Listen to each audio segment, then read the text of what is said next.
Welcome to everyone under the sound of my voice. I need to remind you, as I do every time I'm on in every situation, if you listen, you hear the footstep of the resurrection of Jim Crow laws. And if you don't hear it, look up. Don't let that happen. Black life does matter, and we can prove it. Take a hard right here. Our theme, the theme for the Kansas Seventh-day Adventist Church for 2022 is greater than, supporting scriptures. Philippians 4:13. I can do all things through Christ. Say it with me. Who strengthens me? And the next supporting scripture is from the Master himself.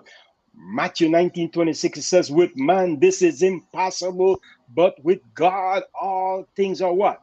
Possible. Possible. Full stop. Hmm? Today's presentation is the second of a three-part series talking about the brains. The title of today's message, or at least presentation, Reducing the Risk of Cognitive Decline. I don't know if you remember the last time we were on, we talked to you about Dr. Wes Youngberg on page 9 in his book, Hello Healthy. He quote, you and I, you must be in charge of your personal health. Your personal physician can't do it for you. No one can do it except you. End of quote. Pray with me. Our Father and our God, we come to you this morning and we present your manservant, Doug Eaton, MD. He's here to represent you, to present to the world the information you have given to him so we can live better lives. He have studied, you have guided him, and now it's time for him to produce. And I pray that you will take him and do what you always do. Bless him so he can be a blessing to others. In Jesus' name, let everyone say amen. This program is sponsored by the Seventh-day Adventist Church in Riverside, California. If it seemed like I'm jumping around, it's because I'm excited about this. Under the extreme leadership of Dr. Ainsworth Keith Morris, senior pastor. And by the way, he's a good cook also. And you heard him say God called him to another part of his vineyard, so he'll believe in us. Doc, just a moment. We had some good times. We had some great time, some excellent time. I'm going to miss that. But Berta and I are praying that God will continue to bless you and keep you. You are the complete package, sir. And he has two extraordinary assistants, Dr. Michael Samuel Jenkins Jr., the administrator of our church. By the way, the church is in the block. Pastor Edwin Martin McBride Jr., youth pastor. And this program is produced by the Health Ministry, led by Sister Nirma Usher. Today, Dr. Douglas Owen Wayne Eaton will talk to us about reducing the risk of cognitive decline. But before we get there, I just need to tell you a little bit about God's servant. Dr. Douglas Owen Wayne Eaton received his MD degree from Loma Linda University School of Medicine in 1985. He entered the intern medicine internship and residence at Northeastern University Evanston Hospital in Evanston, Illinois from 1980 to 1988, and is board certified in internal medicine. He served active duty in the United States Navy, where he obtained a Navy Achievement Medal and an Overseas National Defense Medal. Dr. Eaton worked in internal medicine and emergency medicine and was eventually promoted to lieutenant commander in the United States Navy, the rank he held when he separated from the Navy. In 1993, he wrote and portrayed expert medical testimony for AC Green's Program for Youth, Video, and Teenage Sexuality. It ain't worth it. End of quote. He has been a guest speaker on the worldwide radio internet broadcast focused on the family, presentation on women and heart disease in 2002, in 1994, to serve as clinical assistant professor of medicine at Loma Linda University. And in 1989, he has been, or since 1989, he has been a member of the Physicians Resource Council for International Radio Ministry. Focus on the family. Dr. Eaton has done multiple presentations on vitamin D. He served on the Governor's Commission for HIV/AIDS in Guam and chairman of the Infectious Control Committee, U.S. Naval Hospital in Guam in 1990 and 1991. He has served as a member of the Nutrition Advisory Committee. Currently, he participates in internal medicine while working for the state of California. Dr. Eaton is married and has 2 young adult children. That's the person, Dr. Eaton. Here you are. Good morning. Introduction. I want to thank the Kansas Avenue Health Ministries Department for an invitation to speak. Let's get started with the program.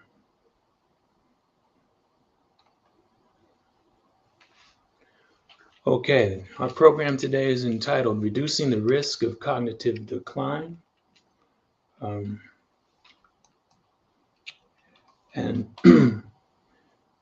First of all, let's talk about dementia. That's a part of cognitive decline.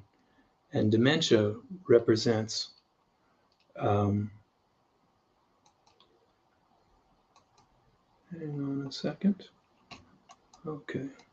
Our definition for dementia is the impaired ability to think and make decisions or to remember things, and it ends up interfering with our everyday activities and interactions.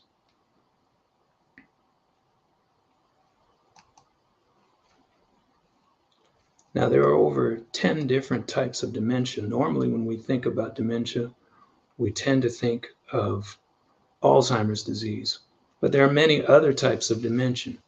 Let's mention a few things about some of them. Wernicke's-Korsakoff is a dementia that occurs in alcoholics. Part of the brain deteriorates and they can't function. This multi-infarct dementia is a medical term that means a patient has had multiple strokes, and with the multiple strokes, they end up with dementia. AIDS can cause dementia. All of us have heard about mad cow's disease. The agent that causes that is called Creutzfeldt-Jakob. A friend of mine, his mother had Huntington's disease, and Huntington's disease is genetically transmitted type of dementia. There's frontotemporal dementia. There are many different types, but for the rest of this talk, we're going to focus on Alzheimer's disease.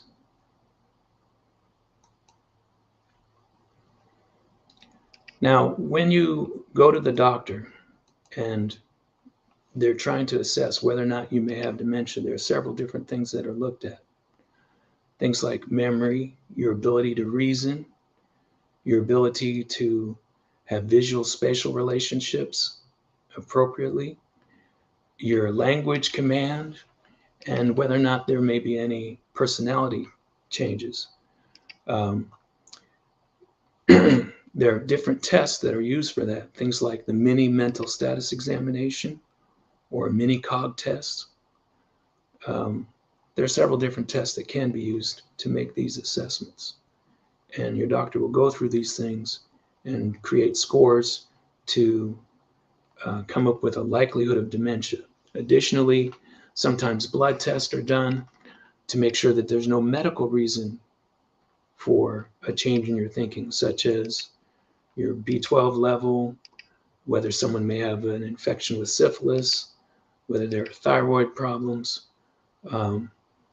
and many times imaging tests are done, such as a CAT scan or MRI of the brain, to look for other things that may be causing the problem.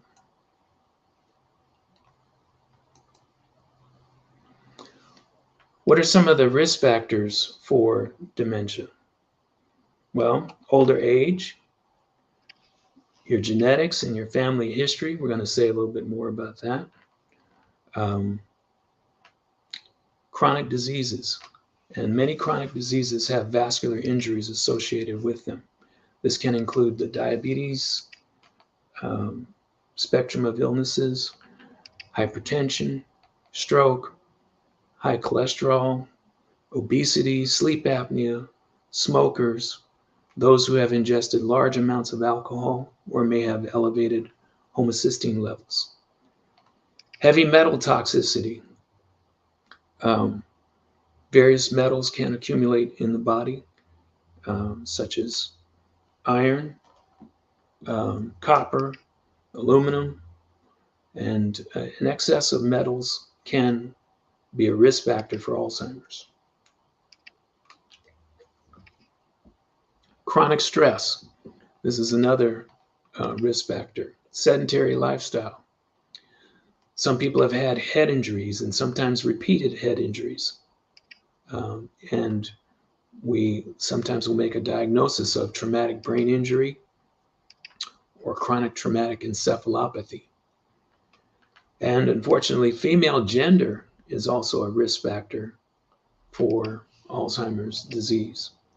Now, looking at these risk factors, it's easy to see why Alzheimer's has a higher incidence in people with brown skin, whether that's African Americans or Hispanics. There are higher levels of diabetes, high blood pressure, strokes, inappropriate diets, and this is one of the reasons why we have a higher incidence in our community.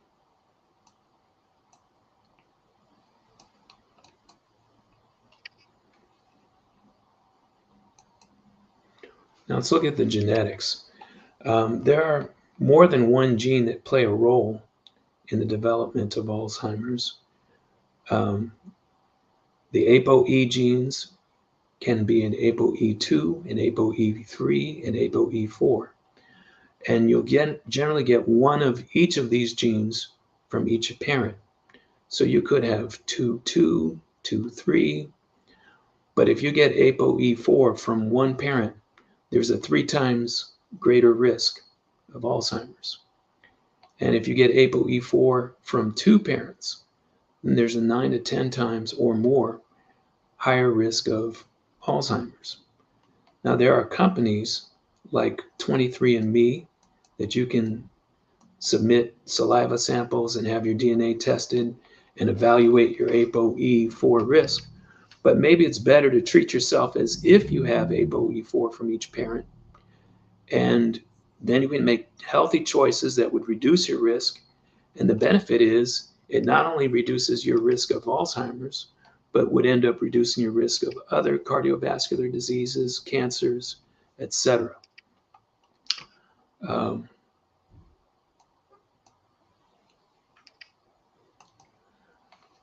There's a study that was done in Rush University, and they used the MIND diet, which is essentially a plant-based diet, and ended up reducing the risk of Alzheimer's by 53%. And another study by Kaiser, which reduced the intake of saturated fats, including meat, chicken, fish, and dairy, ended up decreasing the risk of Alzheimer's by 57%. And a plant-based diet can definitely be a significant part of reducing your risk for Alzheimer's. But some of you may not want to make that change and may not feel that you can go that far.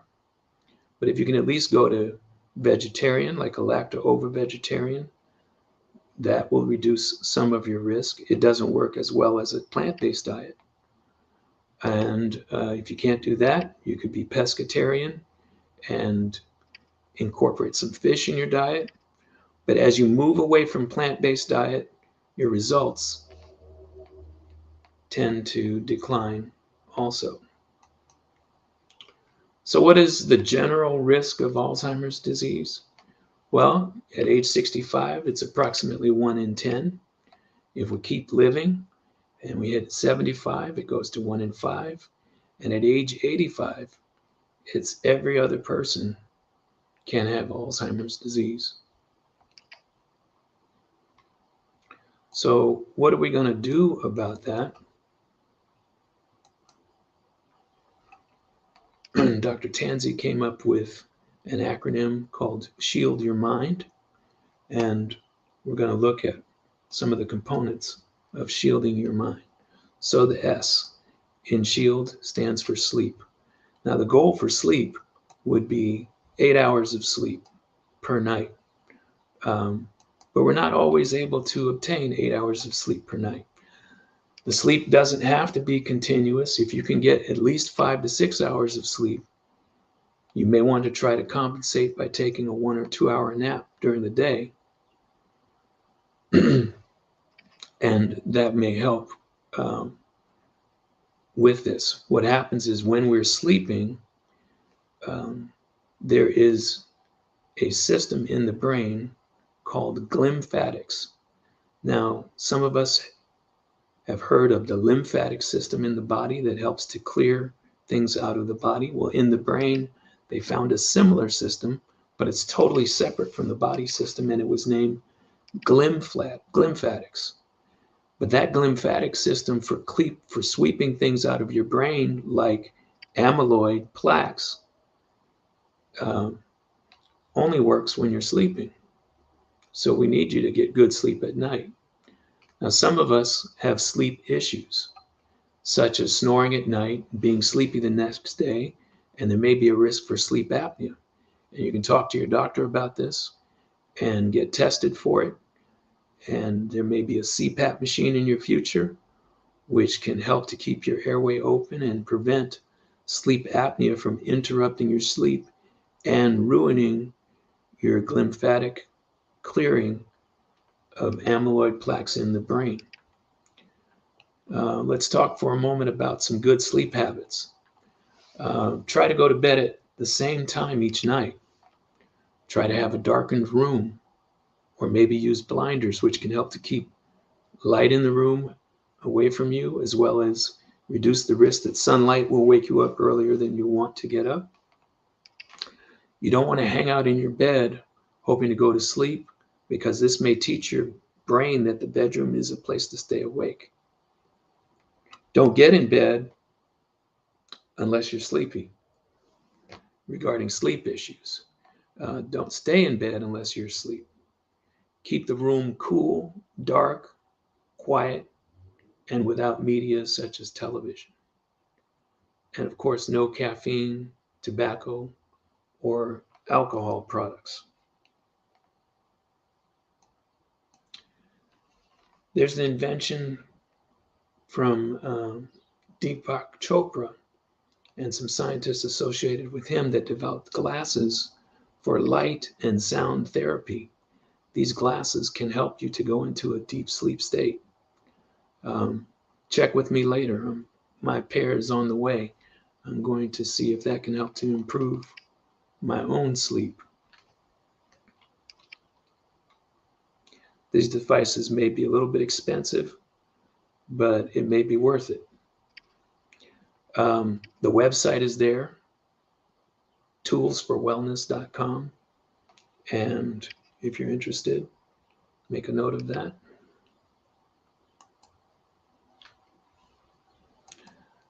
Another thing we need to do is to handle stress.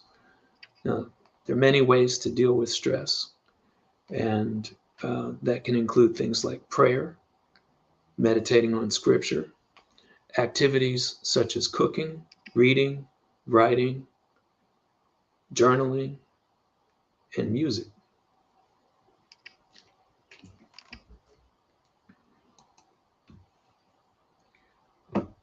Interactions. Now, this is again part of our mnemonic for SHIELD. So we had sleep, handle stress, and now we're on interactions. Interactions such as attending a good local church, connecting with friends and family, and of course, we want to take proper precautions regarding COVID-19.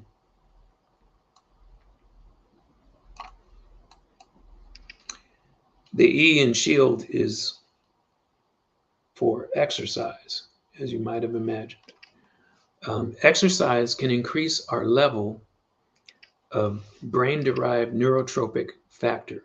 Now, there's a big word, but that's basically neurotropic means nerve growth or nerve promoting factor. And when these levels go up, there'll be an increase in the nerve cells in the hippocampus.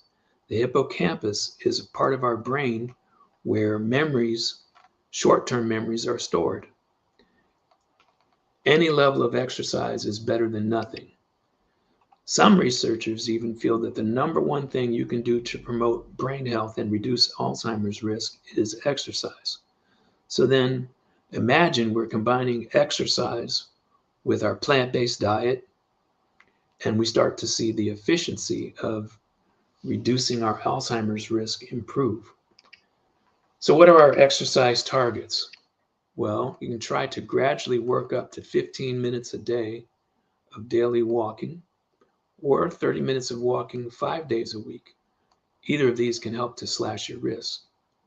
Now, you may want to talk to your primary care provider to help you come up with a program of gradually increasing your exercise. Most people are able to walk, and gradually increasing your speed and duration of walking will be beneficial. The more that you exercise, the less atrophy or shrinkage you'll end up, even if you do end up getting Alzheimer's. Strength training, such as weightlifting, also helps to protect the brain. So we're working our SHIELD acronym, and our next letter is L for learning. So even if someone has all the risk factors for Alzheimer's and develops the pathology of amyloid beta plaques and neurofibrillary tangles in the brain, you still may not get the disease if you can significantly increase the number of connections in your brain. The nerves talk to each other and they connect to each other. These connections are called synapses. And more connections are formed when you learn new things, especially if those new things involve extra experiences that are rich, such as sight, sound, emotions, and associations. So what kinds of things are we talking about? For example, learning a new language, meeting new friends, memorizing scripture, reading a book, learning music or a new musical instrument. When we're doing activities such as music, it's going to involve different parts of the brain, and the sound involved goes to a different area of the brain, and we can strengthen our connections, our synaptic connections, such that if we do run into Alzheimer's disease and a loss of connections, the large number of connections that we have ahead of time can help to shield our brain. Now, there's not as much benefit if you're recalling things that are already familiar, like driving down a familiar road or crossword puzzles that entail words that you already know.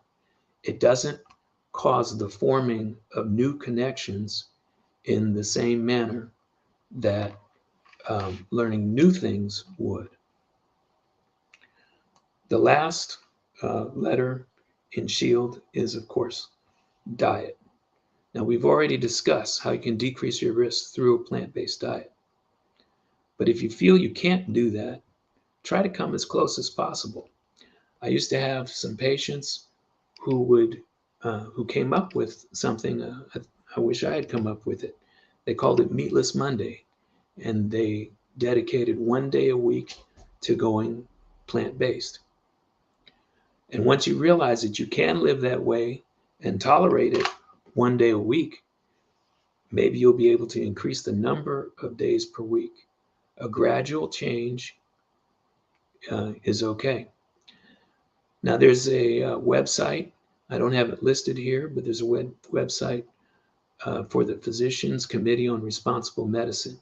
I believe it's pcrm.org, but you can just look up Physicians Committee for Responsible Medicine, and they have lots of diet recipes that are plant-based and not only good for you, but good tasting.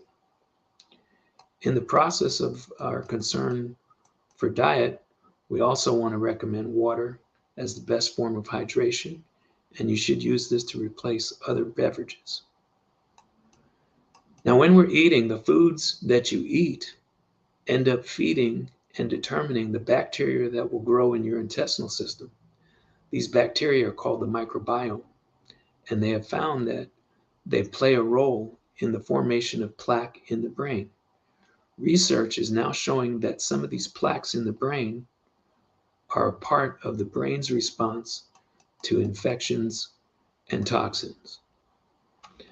At a recent meeting of the Alzheimer's Association, the keynote session stated, lifestyle can reduce the risk of Alzheimer's by 60%.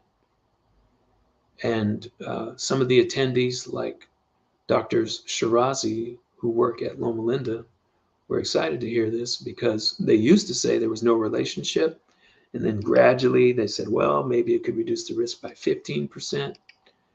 And now they've gone up to 60% reduction as achievable. But they achieved that with average interventions. If you use superior interventions, your risk reduction would even be greater. I mentioned Dr. Shirazi, who practices at Loma Linda University and has 3,000 patients in his dementia clinic. And he did some research among his patients. Out of the 3,000 patients from the Loma Linda area, where the community is generally 50% vegetarian, only 19 of the patients of his 3,000 were vegetarian. And these vegetarians had heart problems and other medical conditions that put them at risk for Alzheimer's disease. Now, this research has not been published, so it comes from their verbal report. We call that anecdotal evidence in medicine, which means it's not been proven scientifically. But I think you'll agree with me that 19 out of 3,000 seems to be a significant difference. There is a doctor who has been researching Alzheimer's disease for many years. His name is Dr. Dale Bredesen, and he takes the approach that you need a broad approach to the many different factors that can contribute to Alzheimer's disease. He promotes a diet that he calls the KetoFlex 12-3 diet and lifestyle. So this includes trying to induce ketosis. Now, ketosis is a little hard to explain, but basically our bodies run on glucose, and glucose sometimes has difficulty getting into the brain of Alzheimer's patients. But alternatively, we can run on ketones. And when we haven't been eating for a little while, or our diet is low in carbohydrates, ketone production goes up, and sometimes that's tested, and if you've achieved that, it's called ketosis. So adjusting your diet, and I think most of us have heard of the keto diet. Well, this is an application of the keto diet. And he calls it KetoFlex because he's flexible on the protein sources. It doesn't have to be meat. It's also vegetarian. It's a little harder to get to a ketosis state on a vegetarian diet, but there are websites and information that can help with giving you information on how to do that. The 12 in KetoFlex 12-3 is a minimum of 12 hours fasting overnight. That helps to protect our system and make improvements in our metabolism and body functions. And he also recommends not eating for at least 3 hours before you go to sleep. He wants to optimize essential nutrients such as zinc, take regular exercise, reduce stress, treat sleep apnea if it's present, reduce inflammation, treat chronic pathogens such as bacteria, viruses, spirochetes. Spirochetes are the agent that causes syphilis, parasites, or fungi. And he also recommends some supplements, brain stimulation or learning, as we talked about before, and oral hygiene. Dr. Bredesen has written several books, and you may want to get a hold of these books. The End of Alzheimer's, The End of Alzheimer's Program, The First Survivors of Alzheimer's, as well as there is a lot of information on the internet if you look up Bredesen Protocol, which was the title of our last slide. Now we're going to talk for a minute on what are some of the signs of Alzheimer's disease. All of us can forget things. Sometimes we can't remember where our keys are. Sometimes we can't find something, or we don't remember why we came to a room. Occasional situations like that are common and not necessarily a sign of Alzheimer's or even mild cognitive impairment, which is a stage just before you get Alzheimer's. But Alzheimer's, the difference is they're unable to remember new information. So sometimes a patient may say something like, where are we going for lunch? And you answer the question, and then a minute or two later, where are we going for lunch? And it's failure to acquire new information, but the distant memories are intact. There can also be challenges with problem solving, such as executing 3-step instructions. Like one of the tests will ask a patient to read this sentence and do it. And the sentence will say, read this, fold the paper in half, place it on the floor. And a lot of patients will have trouble with that. Another problem that can be developed is trouble with visual images. Remember, we said there may be testing of visual spatial relationships. So we ask a patient, please draw a clock with all the numbers in place. And then we ask, and can you show a certain time on the clock, such as one common test uses 12 minutes past 11. There may be difficulty describing an object, and you can't find the correct words. So somebody may say things like, can you please pass me that little box, the thing that you talk on? And they're trying to say phone, but they haven't been able to come up with that word. The connection in the brain, the synaptic connection that comes up with that word is gone. It's been damaged. Now, if you can't find your keys, it's one thing. But what if it's your cell phone in the fridge, or your keys in the fridge, in the freezer, in the washing machine? That's another sign of possible Alzheimer's disease. Poor judgment, giving your banking information to complete strangers, making unwise purchases. This can be another sign of Alzheimer's disease. And as they say, but wait, there's more. Sometimes we're unable to interact and have problems functioning at work. This is another sign of Alzheimer's disease. There can be mood, personality changes, demonstrations of things like anger, irritability, outburst. We can have difficulty making plans and be unable to organize our day. We can be challenged with completing familiar tasks both at work or at home. Confusion with time and place, even in familiar places. And that confusion can extend to function. I remember years ago, before my mother was diagnosed with Alzheimer's in about 2012, years and years before that, in about the mid-1990s, we were coming from church and we got to our car, and she looked at me and she said, which one is the gas pedal? Which one is the brake? I said, oh, Mom, come on, you know that. And she was like, oh, yeah, I know that. and she was able to drive successfully.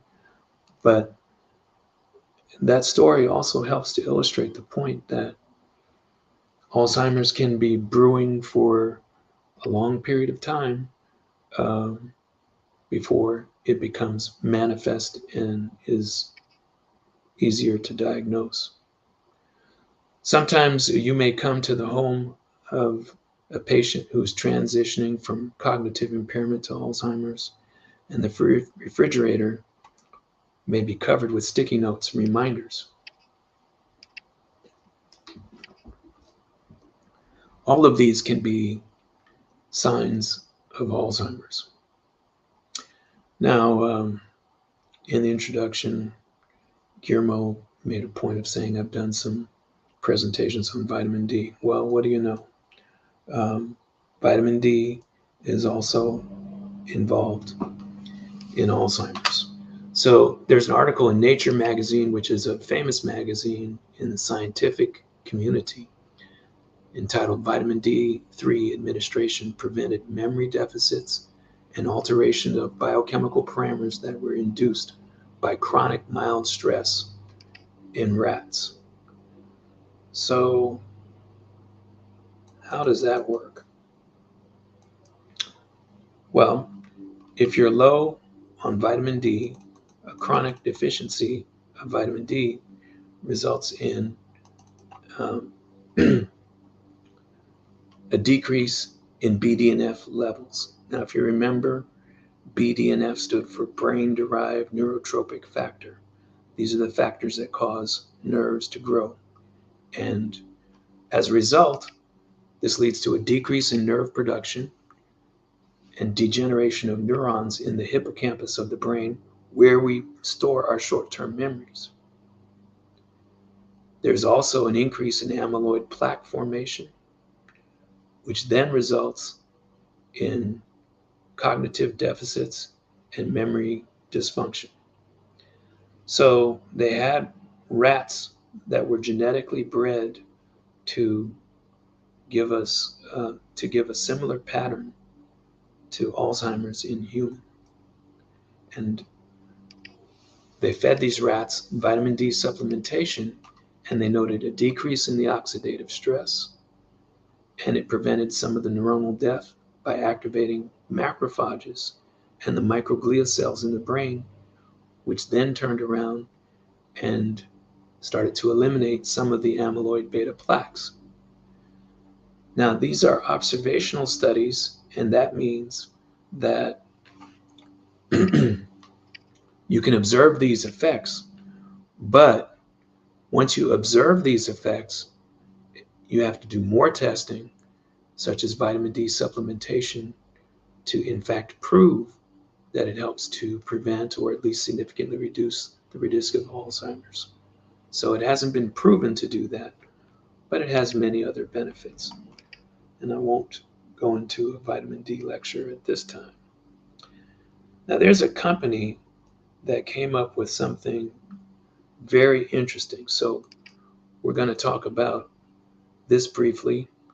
Um, Cognito Therapeutics is the name of one of the companies that's developed a new technique. They've modulated the electrical activity of the brain by synchronizing light and sound at the gamma wave frequency. Gamma waves are the waves that our brain will produce when we go into hyper learning mode, and there's a decrease in gamma waves in the brains of patients with Alzheimer's. And by shining this light at a frequency of 40 cycles per second, it's the same frequency of the gamma waves. And that causes the gamma waves to occur in the brain of the person who's seeing the light. And that makes them more eligible for learning.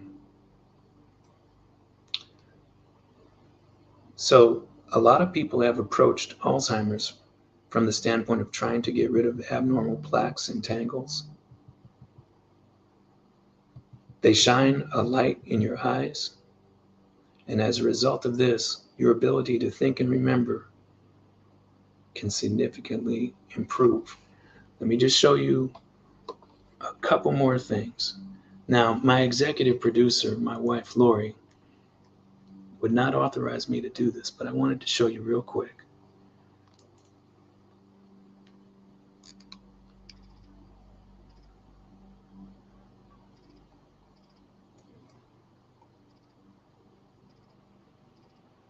Well, we're going to skip that. I don't know if we can get that to work. Okay, so let's hit one more thing. Oh, here we go. So I don't know if you can see this well, but here was a clock drawing before treatment and after this light treatment after 5 weeks. And just 5 weeks of treatment, here's what we got for improvement.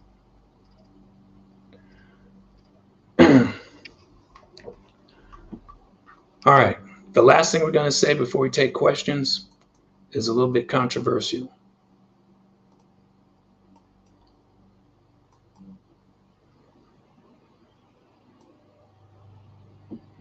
So there is research to support it, but I'm not recommending this for many reasons, but they have done some research to say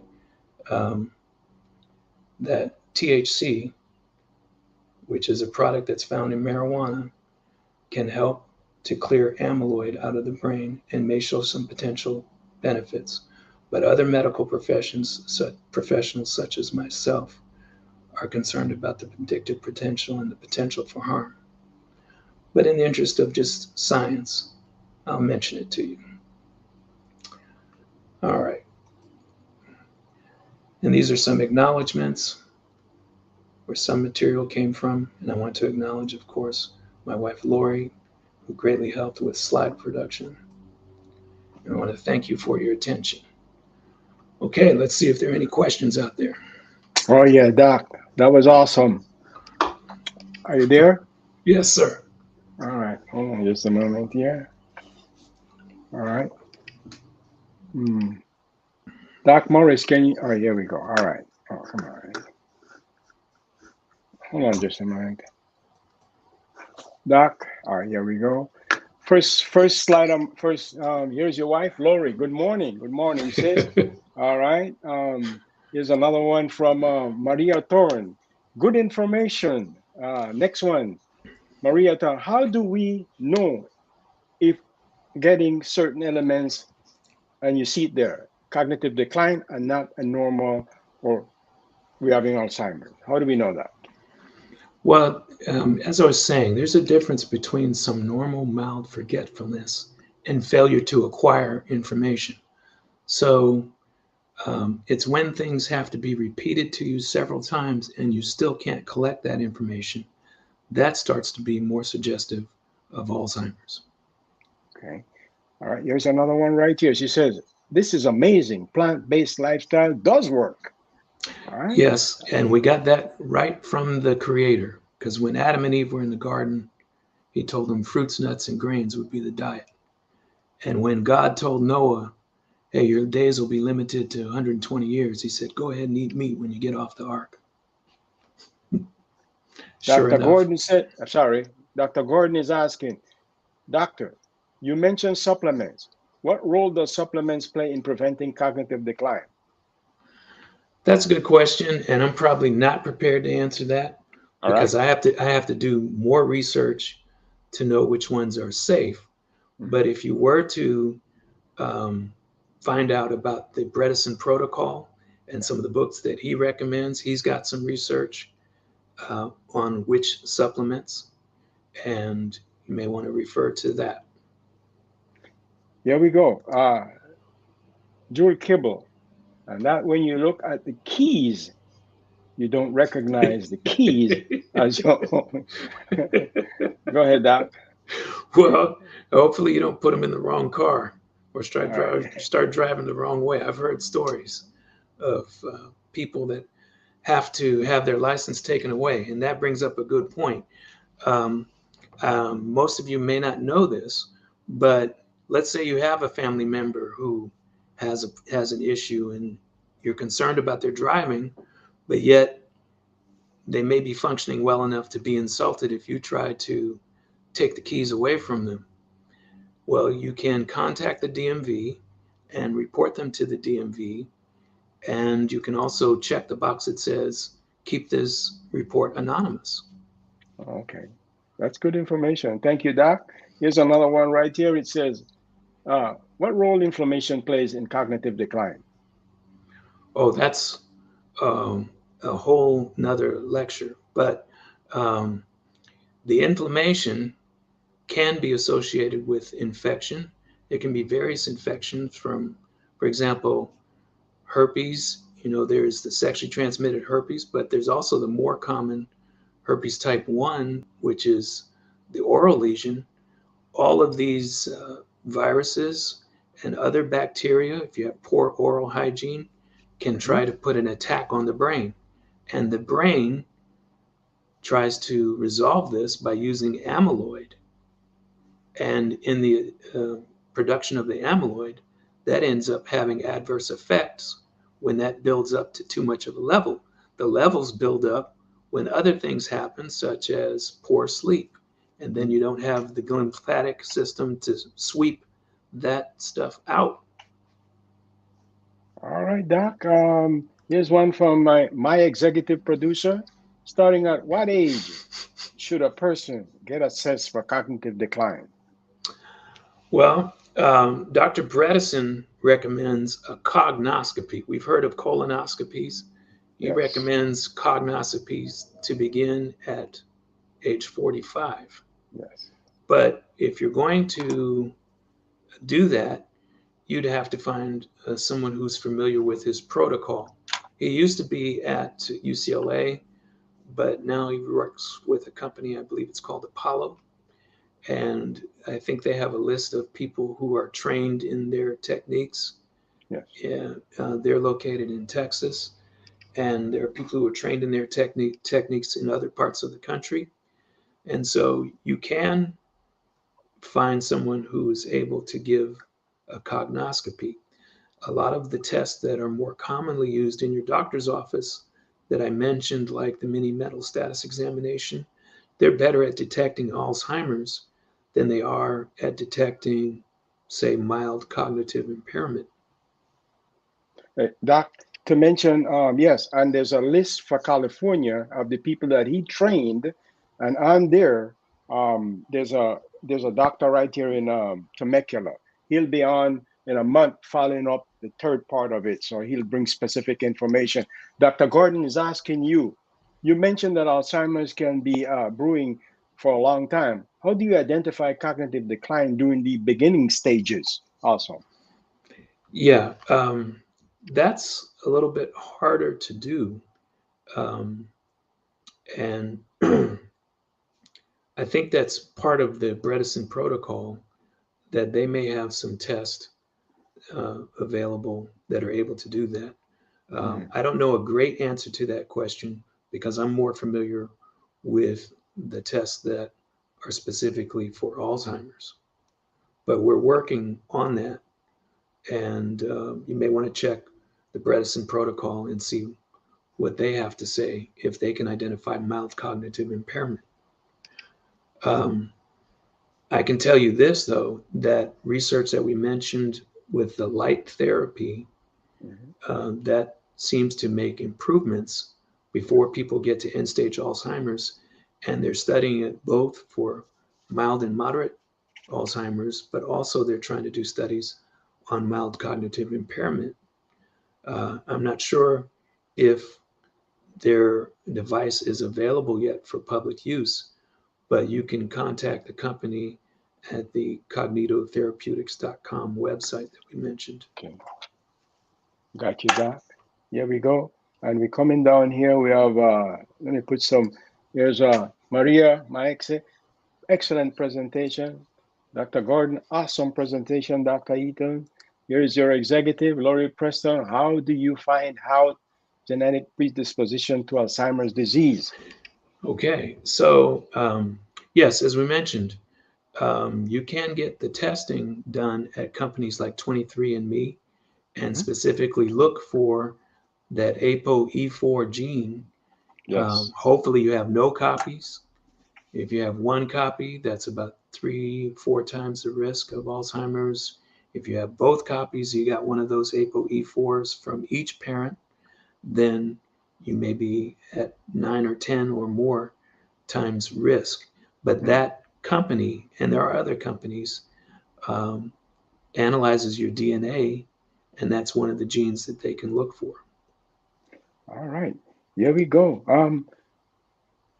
Great presentation, very informative. Thank you, Dr. Eaton, for taking time to share so much valuable information with us. Also, thanks to Elder Henry. All right, here we go. Great presentation, Doc. I'm going to get to all of them. Wonderful presentation. This is coming in hot. Dr. Eaton, thank you for a very informative presentation. Some of these people seen you for the first time. Thank you very much. I'm going to this one right here. Janice, there's a question, a plethora of excellent information. Thank you. Any hands out online? No, I don't have any handouts online available, um, but I was recommending Dr. Bredesen's books. That has a lot of information, as well as there Yes. are a lot of websites that have information. Sister Chisholm is answering Bernadette's question if this is cancer. She's saying, yes, this is the mighty cancers, all right? And she come back and say, thank you very much. And then we go here with her again. I am in Los Angeles, California as well, all right? You're close by and your executive producer. No, this is somebody else. Yeah, no, right here. No, let me go back here. Great job, honey. Thank you for sharing this. Oh, yes, I love it. Janice is asking a question. Is it important to be aware of one APOE status? If so, from what age? Well, you can find that out at any age, but I've seen recommendations that say it may be better not to find it out Oh, because one of the factors that makes Alzheimer's worse is stress and anxiety. okay. So let's say that we get tested and we have one or two ApoE4 genes. Hmm. Well, then when we have a normal forgetfulness, I don't know where my keys are, I don't know where my wallet is, Hmm. then you start to raise questions in your mind. Is this mild cognitive impairment? Is this Alzheimer's disease? Hmm. And so some people suggest treating your body and your health and your mind, your diet, your exercise as though you have it. Do the healthiest things. Those are the things that are most protective. Increase your synaptic connections and don't worry about what is your genetic status. All right, here we go, right here. Bernadette, Dr. Eaton, we have a family friend who has developed memory loss. What can he do? Is there a cure? Well, I don't know of a quote unquote cure, but one of Dr. Bredesen's books is called The First Survivors of Yes. Alzheimer's. And so uh, I think it's in using approaches like that that are multi-pronged approaches, looked for infection, inflammation, diet, exercise, sleep habits, um, and many other factors um, that you'll have the best outcome.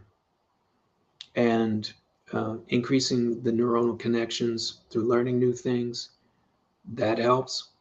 Um, and there may not be a quote unquote cure, but we can have our best possible outcomes. And if you follow Dr. Bredesen's plan, he says there are people who have returned to work and returned to function. So I'd recommend looking into that and seeing what can be done in that direction. Daisy Connor, great presentation. Dr. Eaton, Bernadette, may God bless you, Dr. Eaton, for your wonderful information to God's children. Dr. Eaton, I just wanted to let you know this was an awesome presentation. We got through all of the questions, and I need to inform you that the next installment of this series, which is Alzheimer's, cognitive decline, MCI, all of those stuff, is by Dr. Youngberg, and he was trained by Dr. Bredesen. And what he's coming with next month is specifically Alzheimer's and the number of people that he's treating and some examples. So we're looking forward, and you're going to follow just on what you just did, Doc. Thank you Do, very much. do we know the date for that? Yes, if you just give me a moment here, let me go. I'll tell you just here. It's going to be, where is your executive producer when I need them? Huh, Kenny? All right. Let's see here. I think, I think it's May 15th, Doc. No. Let me go back here. Yes, May 15th at 10 o'clock, right here with Dr. Wes Youngberg. He's treating people every day of the week except Sabbath and Sunday, right? With Alzheimer's. He has specific examples and an approach from Bredesen protocol, how to deal specifically. And in some cases, Dr. Eaton, not only prevent, check the symptoms and reverse, but if you check it and people can function for the rest of their life, it's a gain. Thank you, sir. You've been a wonderful person. Thank you very much. And before you go, somebody remind me, my executive producer, you was the one who introduced Kansas Avenue to vitamin D. I don't know if you remember that. Oh, You yeah, had just I came remember out of that. some personal problem, situation, health, and you brought us one afternoon, in the afternoon at one Sabbath. You taught us Yes. 5,000, 10,000, and ever since, Doc, at that time, my level was about 21. And Yes. thanks to you, it's up there. So to God be the glory. Amen.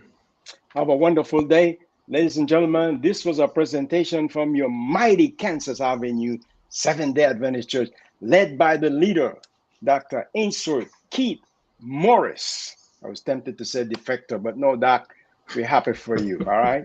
Here we go. Have a wonderful day, ladies and gentlemen.